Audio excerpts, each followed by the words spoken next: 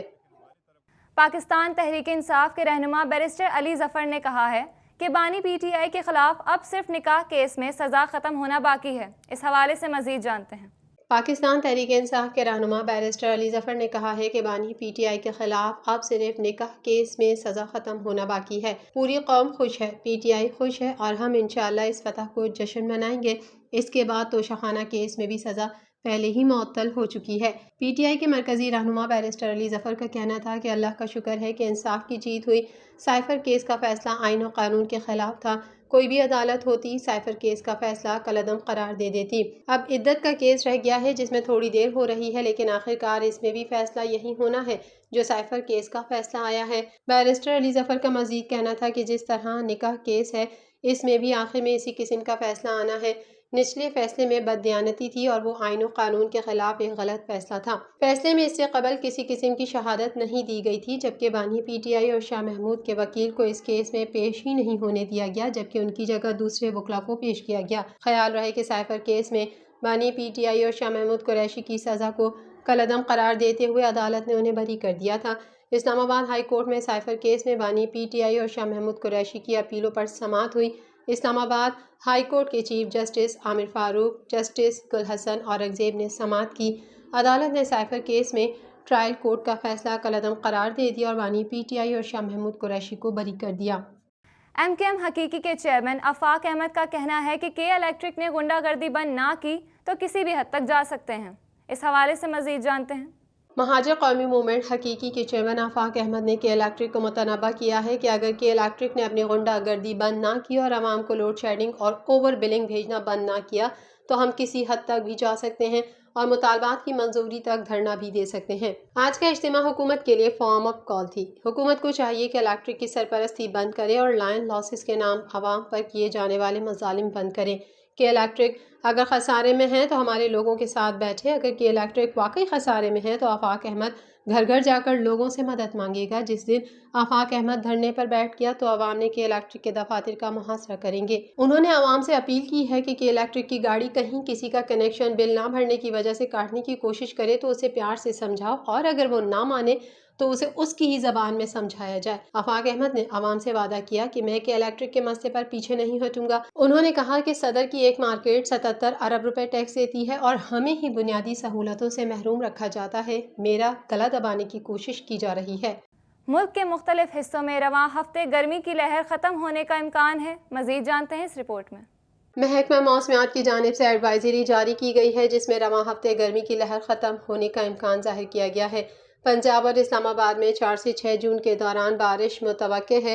اس کے علاوہ بلوچستان میں 5 سے 7 جبکہ سندھ میں 6 سے 7 جون تک بارش کا امکان ظاہر کیا گیا ہے۔ محکمہ موسمیات کا کہنا تھا کہ اس ہفتے گرمی کی لہر ختم ہو جائے گی، جبکہ محکمے نے 4 تا 7 جون بالائی علاقوں میں گرج چمک کے ساتھ بارشوں کی پیش گوئی بھی کی ہے۔ خیبر پختونخوا میں بھی 4 سے 8 جون کے دوران بارش کا امکان۔ خیال رہے کہ کراچی میں کئی دنوں سے گرمی کا راج برقرار ہے۔ شہر ہیٹ ویو کی لپیٹ میں ہونے کے باعث پارہ 42 ڈگری سینٹی گریڈ تک بھی گیا تھا۔ کراچی میں درجہ حرارت 36 ڈگری سینٹی گریڈ بھی ریکارڈ کیا جائے تو گرمی کی شدت 42 ڈگری سینٹی گریڈ تک محسوس کی جا رہی ہے۔ محکمہ موسمیات کا کہنا تھا کہ جنوب مغرب سے 9 کلومیٹر فی گھنٹہ کی رفتار سے ہوائیں چل رہی ہیں اور ہوا میں نمی کا تناسب 78% ہے۔ چیف میٹرولوجسٹ سردار سرفراز نے بتایا تھا کہ 2 جون سے ہیٹ ویو کا سلسلہ ختم ہو جائے گا، تاہم جون میں کراچی میں موسم گرم اور مرطوب ہی رہے گا۔ ایئر کوالٹی انڈیکس کی اگر بات کی جائے تو شہر کا فضائی معیار بہتر ہے۔ دنیا کے آلودہ ترین شہروں میں کراچی 16ویں نمبر پر آ گیا۔ ہوا میں آلودہ ذرات کی مقدار 88 پارٹیکولیٹ میٹرز ریکارڈ کی گئی۔ محکمہ موسمیات کی جانب سے ایڈوائزری جاری کی گئی ہے جس میں رواں ہفتے گرمی کی لہر ختم ہونے کا امکان ظاہر کیا گیا ہے۔ پنجاب اور اسلام آباد میں 4 سے 6 جون کے دوران بارش متوقع ہے۔ اس کے علاوہ بلوچستان میں 5 سے 7 جبکہ سندھ میں 6 سے 7 جون تک بارش کا امکان ظاہر کیا گیا ہے۔ مزید خبریں بھی بلیٹن کا حصہ ہوں گی مگر اس بریک کے بعد۔